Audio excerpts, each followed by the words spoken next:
Los aceites y los alimentos derivados de los cereales siguen en cabeza con las mayores subidas de precios del último año, seguidos de cerca por leche y huevos. Este encarecimiento se ha mantenido con fuerza en septiembre en huevos y en lácteos. Se ha moderado un poco en harinas y también en aceite de oliva y se ha frenado en el aceite de girasol, donde el precio ha bajado más de un 3%. En las carnes destaca el aumento de precio del mes pasado del cordero o el conejo, ambos por encima del 2%. Y en productos agrícolas llama la atención el fuerte repunte que tuvieron legumbres y hortalizas, subieron más de un 4%. Por contraste, la fruta fresca bajó más de un 1%. Similar respiro nos ha dado el pescado, el producto que menos ha subido desde el pasado mes de enero. He ido a coger una coliflor y pensaba que era la unidad. Y una coliflor costaba 5 euros. Me muevo más en todos los supermercados y en los almacenes de barrio, y si no tengo para pagarlo, pues le digo a las chicas que me lo dejen y ya vendré a pagarlo.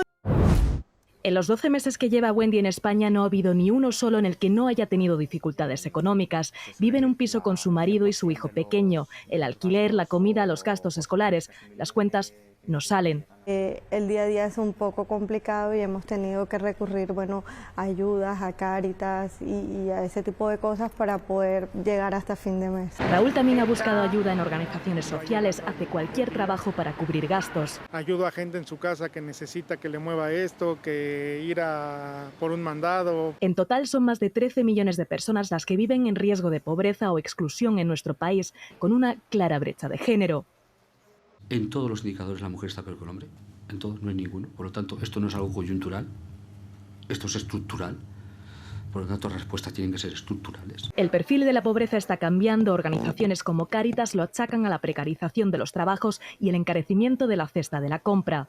Estamos viendo que son personas preparadas con estudios, con formación profesional, pero que no están llegando a final de mes. En solo un año, según la Red Europea de Lucha contra la Pobreza, 380.000 personas han pasado a estar en riesgo de pobreza o exclusión social. Cada vez más gente necesita ayuda. Todos pensábamos que después del COVID esta situación mejoraría, pero ese 20% de incremento de personas que tuvimos antes del COVID y durante el COVID se ha cronificado, ahí está. Y no baja. Las diferencias entre regiones son grandes. Según el informe, las comunidades al norte tienen menores tasas de exclusión que las situadas al sur. Las organizaciones insisten en que un importante objetivo político debe ser la cohesión territorial. La investigación de esta macrocausa de corrupción municipal arrancó en 2014. Las ramificaciones llegan a Murcia, Valencia y León, pero la púnica se concentra sobre todo en ayuntamientos de la Comunidad de Madrid y en el PP madrileño, aunque salpica también a políticos de PSOE e Izquierda Unida. El supuesto líder de la trama es Francisco Granados, exsecretario general del PP en Madrid. El juez instructor cree que el partido desviaba fondos desde las consejerías y que financiaba las campañas electorales de forma irregular. Debería haber vigilado mejor. En 2019 imputó a Esperanza Aguirre, Ignacio González y Cristina Cifuentes, pero los tres expresidentes se libran finalmente del banquillo de los acusados. Voy a seguir colaborando con la justicia. David Marjaliza y Daniel Mercado son dos de los arrepentidos de la púnica, empresarios que han reconocido que les adjudicaron contratos públicos a cambio de comisiones. Y el rechazo en frontera de 470 personas en el salto a la valla de Melilla del pasado 24 de junio fue contrario a la ley. Lo dice el defensor del pueblo en un informe con sus primeras conclusiones. El Ministerio del Interior insiste en la legalidad de la actuación de las fuerzas de seguridad. Al menos 23 personas murieron en suelo marroquí cuando intentaban entrar en Melilla. Las asociaciones de derechos humanos han denunciado la actuación de los cuerpos policiales de ambos países. El salto era una situación de riesgo previsible, según el defensor, que ha pedido más imágenes para seguir con la investigación. Crisis de gobierno en el Reino Unido. La primera ministra ha cesado a su ministro de Economía, un gesto para intentar aliviar la crisis abierta por su plan para recortar impuestos que provocó un desplome de la libra y una revuelta interna en su propio partido, el Conservador. Está previsto que hoy anuncie más rectificaciones a su plan fiscal. Algunas voces ya piden abiertamente un relevo, y eso que hace solo 37 días que Liz Truss tomó posesión de su cargo. Habrá que ver si con esa renuncia, la renuncia del ministro y las rectificaciones, Truss consigue mantenerse en el cargo. No hay muchas novedades en la situación aquí en París. Como podéis ver, largas filas para repostar. Esta es una de las gasolineras en la que nos encontramos, de las pocas que todavía permanecen abiertas. Los medios franceses hablan ya de boicot a Francia o de crisis del hartazgo en un momento generalizado de cansancio de los franceses y cuando todavía podría la situación complicarse más. Y es que la CGT llama a una huelga general. El martes hay una en transporte público y ya han dicho que se suman otros sectores. Y en las refinerías el gobierno insiste en que puede obligar a trabajadores a que abandonen la huelga, como ya lo ha hecho en la planta de Normandía y donde hoy hay más combustible en las gasolineras. En las últimas horas ha habido una treintena de ataques con bombas y drones suicidas contra infraestructuras esenciales en varias zonas del país, también en las afueras de aquí, de Kiev, lo que lleva camino de convertirse en una crisis energética muy severa y que está dejando a decenas de miles de personas sin luz, sin gas, sin comunicaciones. Zelensky ha dicho a los ciudadanos que en las próximas horas los bombardeos pueden continuar y más hoy, cuando este país celebra el Día del Soldado. No hay cifras sobre víctimas, pero se estima que cada día mueren unos 100 soldados ucranianos.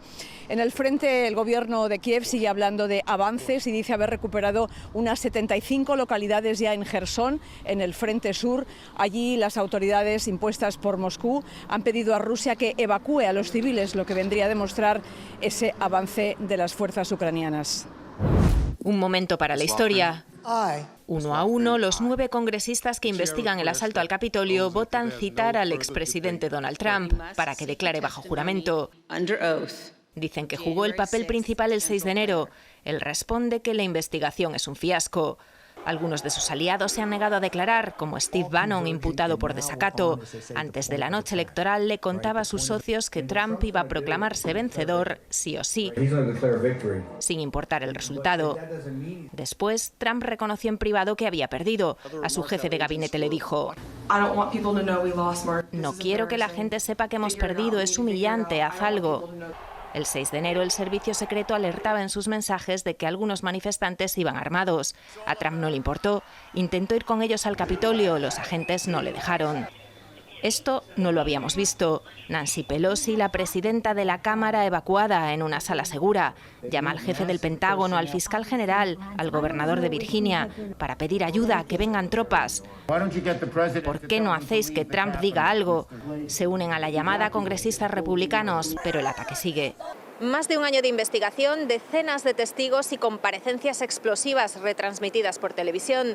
Los congresistas creen que tienen pruebas de que Trump ha cometido delitos y pueden entregárselas al Departamento de Justicia, pero apenas han movido la opinión pública. El país sigue polarizado.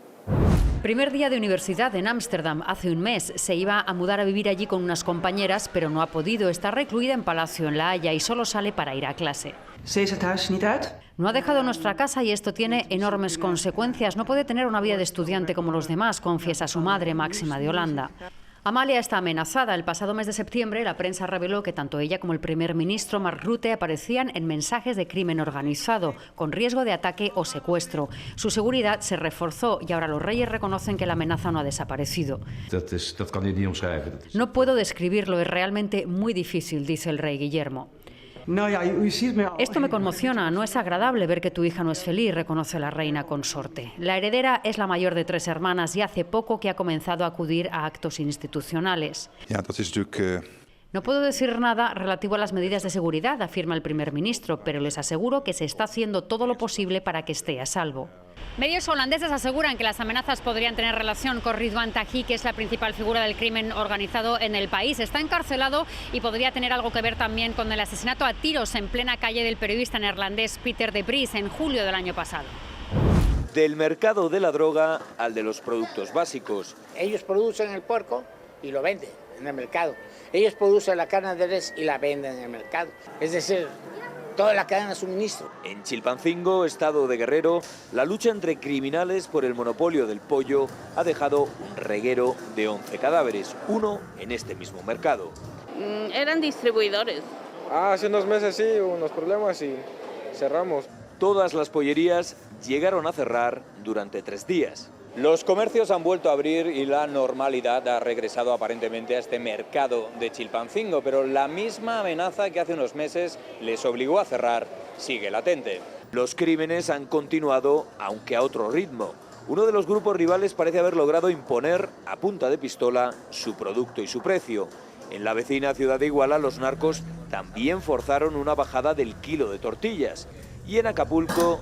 Es realmente un narcoestado. Este comerciante, que tiene miedo a dar la cara, asegura que los criminales buscan controlar precios y suministros como baza negociadora con el poder político.